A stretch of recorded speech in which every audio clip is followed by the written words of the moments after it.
I'm recalling now a statement that Shri Shankara made a long time ago. 3 statements that was baffling the pundits and the philosophers, spiritual philosophers of India and other places also. And then recently Sri Ramana Maharshi again revived this question. You see, he said there were 3 statements made. First one, it said the world is not real. And many thinkers, philosophers, all these people, they said, yeah. The world is not real, okay. A Brahman, the Supreme, alone is real. Second statement. Brahman, the Supreme Being, alone is real. Yeah, they say. Third statement. Brahman is the world. Whoa. Hang on a second. You say the world is not real. We agree. The world is not real. But he will be saying, on what basis would you agree that the world is not real? The world is not real. They say, yes, we accept the world is not real. Then only Brahman, the Absolute, the Supreme Being, alone exists. Yes. Then Brahman is the world. How you explain? The world is not real. The Brahman, the Absolute, pure consciousness alone is real. This pure consciousness is the world. Then Sri Bhagavan, he himself answered. He says that the world does not exist independently as is perceived in the mind of the human being who perceive himself or conceive himself to be independent of the world. The world is not real like that. It's not a thing floating in space by its own existence. Brahman, the Absolute, the totality, that alone is real, he say.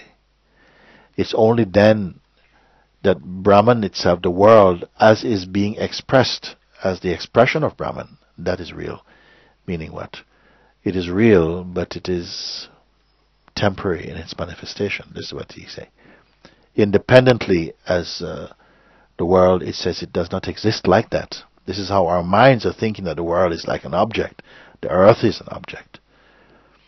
Who perceives the world? And what is a world, Myself, I'm saying, there's only one earth, but there are billions of worlds. Because in each body, a unique perspective or projection of a world is formed, shaped by our own projections, our desires, our favorites, our memory, attachments, aspirations. You see, conditioning. Shape and perfume the world that we then perceive to be real. Then we encounter other beings who have a different perception, different conception. And then you're challenged to say, well, actually, maybe it's only the way I see it, which is in fact what it is. Only the world according to you. That world does not exist.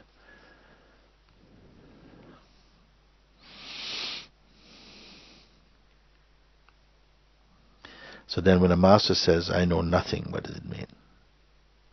Well, different things it can mean. There's nothing that's worth knowing in itself. For what reason? What is a thing? Even. They only know the self. And not in the traditional way of knowledge, which is a dualistic outcome. This knowledge of the self and the being of the self, they are one. Apart from that, somehow, everything find their correct alignment inside that unitive knowledge. They're not proud, they have no pride about knowing something. Everybody can know. And what I speak about, everybody can speak about. When you come to that place of seeing, it is automatic. It's not a personal brilliance. It is just as it is, like that. To be proud about knowledge is such a arrogant and silly thing. To know the knower of knowledge, that is something.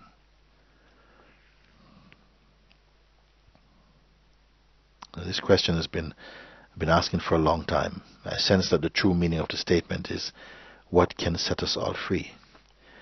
No, the true meaning of the statement comes as you are being freed. You come increasingly to see the only way of looking at it, really, irrefutably, is when you are being set free from all the collections of concepts that we've been embracing which are not in service to the truth. When all of that is falling away, you come in naturally into a truthful perspective, if you want to even say that.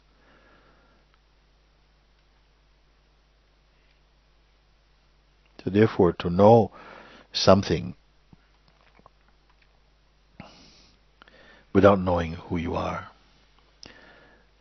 Sri Ramana Maharshi, he calls it learned ignorance.